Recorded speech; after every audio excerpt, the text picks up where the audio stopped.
Have you ever noticed how the vibe in a room changes the second someone mentions a huge inheritance or a lottery win? Suddenly, everyone's a little nicer, a little more attentive. It's not just your imagination. It's the power of money at play, subtly reshaping our social world. Today, we're diving deep into the sociology of wealth. We'll explore how money isn't just about buying stuff, it's about influence, status, and the very fabric of our relationships.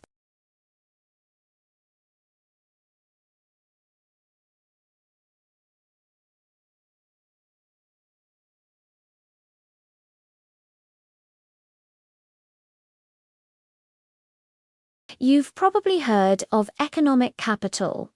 That's your cash, your assets, your investments.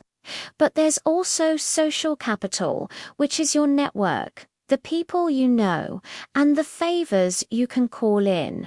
And then there's cultural capital, which includes your education, your manners, the way you speak, and your taste in art. Wealth gives you a massive head start in all three categories. It's like starting a video game with all the cheat codes already enabled. You get access to exclusive schools, prestigious clubs, and influential circles that are simply out of reach for most people. This creates what sociologists call social stratification. Imagine society as a ladder. The more wealth you have, the higher up the ladder you are. And the higher you climb, the better the view. You get better healthcare, safer neighborhoods, and more opportunities for your kids.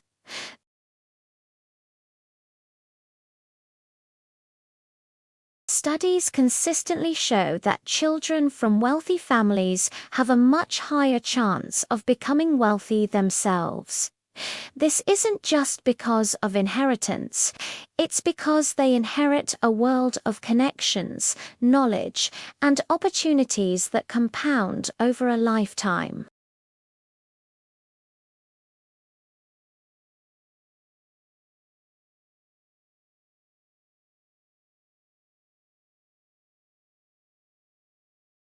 Now, how does this affect our personal relationships? This is where it gets really interesting. Think about friendship.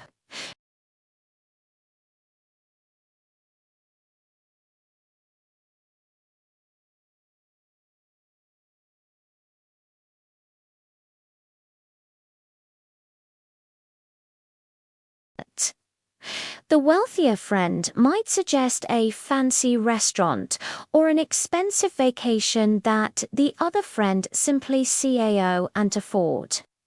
This can lead to feelings of inadequacy, resentment, or even guilt. The dynamic shifts from one of equals to one that feels more transactional.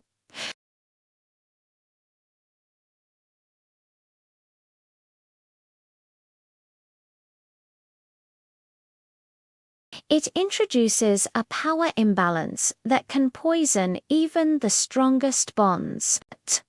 We see this in romantic relationships too. Money is one of the top things couples argue about. When one partner earns significantly more than the other, it can create a power struggle.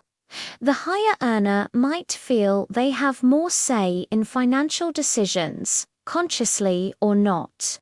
The lower earner might feel dependent or controlled. This doesn't mean relationships with income disparities are doomed, but it does mean they require open communication and a conscious effort to maintain a partnership of equals. It's about seeing money as a shared resource for the team, not a tool for individual power. The workplace is another classic example.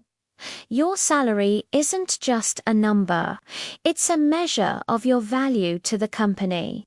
Higher pay often comes with more respect, greater autonomy, and a bigger voice in decision-making. People tend to listen more carefully to the person with the corner office.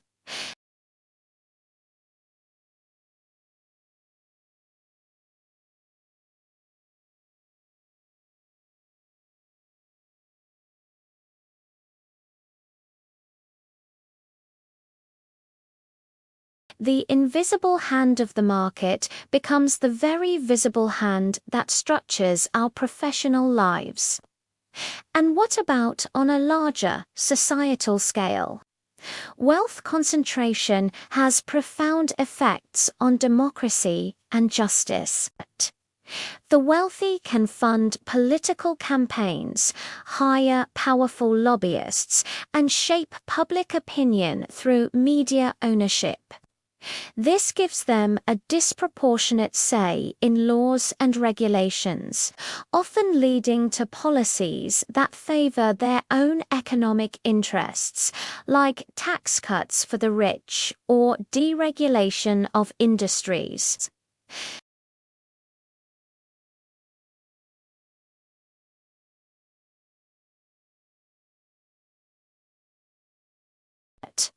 Similarly, our justice system, which is supposed to be blind, often peaks at the price tag.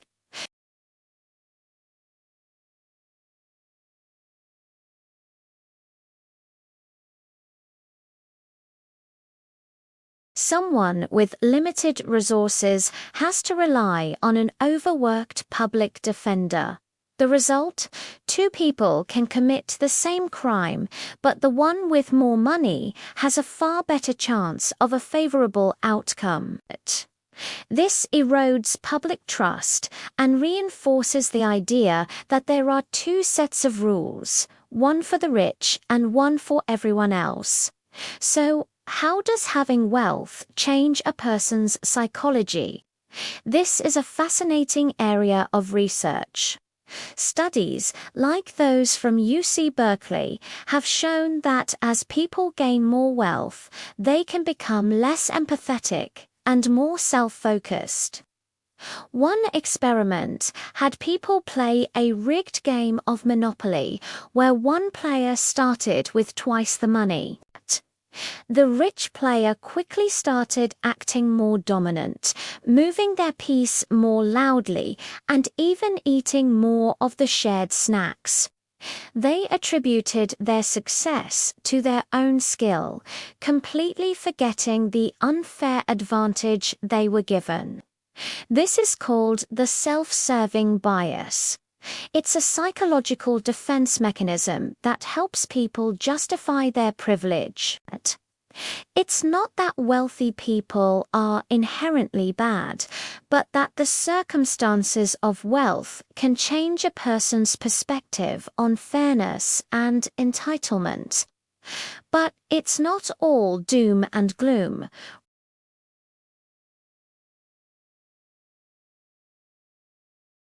On a personal level, it's about being mindful of how money affects our relationships. It's about having honest conversations with friends and partners and focusing on shared values rather than financial status.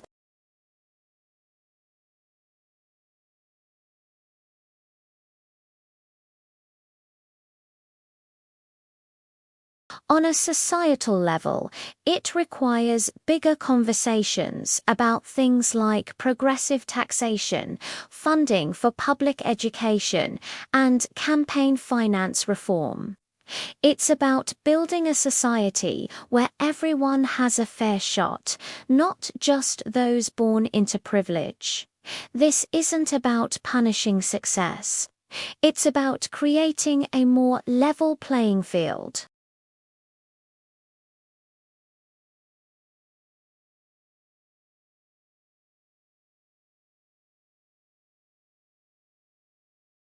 It's about ensuring our democratic and legal institutions serve everyone equally. The influence of money on our lives is undeniable. It shapes our opportunities, our relationships, and even our own sense of self. It can isolate us or connect us, empower us or control us. By understanding these powerful forces, we can navigate them more consciously in our own lives and work towards building a more equitable and just world for everyone. It's a complex issue with no easy answers, but the conversation itself is a crucial starting point. Thanks for joining me on this deep dive into the sociology of money and power. It's a topic that affects every single one of us. If this sparked some thoughts for you, I'd love to hear them in the comments below. What have you observed in your own life? Don't forget to like this video if you found it insightful and subscribe for more content that makes you think. See you in the next one.